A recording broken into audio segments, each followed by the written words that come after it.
Have you ever stared at a TV screen, late at night, and felt like something was staring back? Tonight, we're rediving into one of the most chilling and bizarre cases in the history of broadcasting. The unsolved mystery of the silent signal of 1992. This isn't your typical crime story. There was no physical scene, no suspects, not even a victim in the traditional sense. The victim was reality itself. It happened on a quiet Tuesday night in mid-July, at exactly 11:11 p.m. Every television screen in the tri-state area flickered in unison. For 9 minutes, the regularly scheduled programming vanished. It was replaced by something that, to this day, defies all logical explanation. It wasn't static, nor was it a pirate broadcast hijacking the airwaves. Instead, viewers were shown a single, unnervingly high-definition image of a hallway. A long, empty hallway that seemed to stretch into infinity. A hallway that, according to every architectural database, did not exist in any known building on Earth. Panic set in. Police switchboards were instantly flooded with calls from terrified viewers. People reported more than just a strange image on their screens. They described a bizarre physical sensation, a high-pitched ringing in their ears, a disorienting feeling of intense vertigo, as if the room itself was tilting. Then, as abruptly as it began, at 11:20 p.m., the broadcast ended, and normal programming resumed. The station's engineers were baffled. When they investigated, they found their equipment hadn't been hacked or tampered with. In a twist that sent a chill down everyone's spine, they discovered the station had actually been powered down for scheduled maintenance at that exact hour. The signal hadn't come from their transmitters. It hadn't come from any known source. It was a broadcast from nowhere. This is where Detective Marcus Thorne enters the picture. Thorne was a legend in the force, a man with a reputation for solving the unsolvable. But this case was different. He didn't look for hackers or disgruntled employees. He looked for the architecture.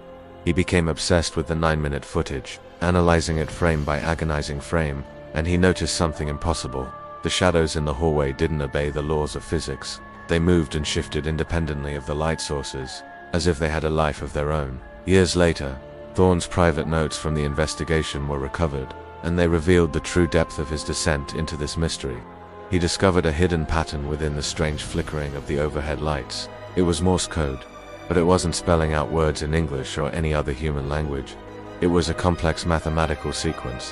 When deciphered, the sequence provided the exact coordinates for a location in the middle of the Atlantic Ocean, a desolate spot where the water is over 4 miles deep. Thorne became convinced this broadcast wasn't a prank or a technical glitch. He believed it was what he called a leak from another layer of our world, a different dimension bleeding through our technology. In his diary, he wrote a haunting entry. The hallway is a bridge, and something is currently walking across it. As Thorne got closer to the truth, the evidence began to vanish. It was as if the case was erasing itself. The original master tapes of the broadcast, which were securely held in a police evidence vault, were found completely wiped clean. Stranger still, the witnesses who had frantically called the police that night began to suffer from a very specific and peculiar form of amnesia. They all remembered the profound fear they felt, but none of them could recall what they had actually seen on their screens. The image of the hallway was being systematically deleted from collective memory. Thorne realized he wasn't hunting a person. The criminal in this case was the signal itself. It was a self-deleting event, a cosmic error correction. The universe, it seemed, was trying to erase any trace that the hallway ever appeared in our reality, but Thorne was one step ahead. Before the evidence disappeared, he made a single copy. He placed a VHS tape into a heavy lined box and buried it in his backyard, hoping to shield it from whatever force was wiping the others. 2 days later, Detective Marcus Thorne vanished without a trace.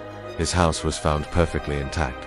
His car was still in the driveway, his wallet on the nightstand, but he was gone. The only thing out of place was his television, left on, playing a silent looping video of that same empty hallway. For decades, that's where the story ended, a spooky, unsolved file. But in 2024, everything changed. An urban explorer, following rumors and old forum posts, found the lead-lined box in the overgrown backyard of Thorne's old house. The tape inside was degraded and damaged, but miraculously, it was still playable. And this is where the story takes a much darker turn. On this version of the tape, one copy the system had failed to erase, there was a 10th minute. In that final, horrifying minute of footage, the camera's perspective finally shifts. It turns around, but it doesn't show a monster or a ghost. It shows a reflection. The viewer sees their own living room, from the perspective of their television set. The hallway wasn't some distant, alien place. It was a doorway, a bridge leading directly through the screen. Thorne's last recorded words, captured faintly on the tape's audio track, are a chilling warning. If you see the hallway, you are already inside it. The signal doesn't end when you turn off the TV. It ends when you stop perceiving reality. Today, the mystery of the silent signal remains officially unsolved. But digital archaeologists and internet sleuths have started noticing a disturbing new trend. Small 5-second clips of a familiar-looking hallway are appearing, hidden in the metadata of random YouTube videos, social media ads, and even corrupted image files. The frequency is returning. This was never a crime of blood or violence. It's a crime against existence itself. The theory suggests that every time someone, somewhere, watches one of these clips, the hallway grows a little longer, the bridge becomes more stable. The more we look into the static, the more the static looks back into us. So, a word of advice. If your screen flickers tonight at 11:11, or if you suddenly hear a high-pitched ringing in your ears that won't go away, don't look at the screen. Don't try to find the patterns in the noise. Because they say that once you see the 404th door at the end of that hall, you can never come back. Stay in the light, stay in the noise. And whatever you do, avoid the silence. Thanks for watching, and stay safe out there.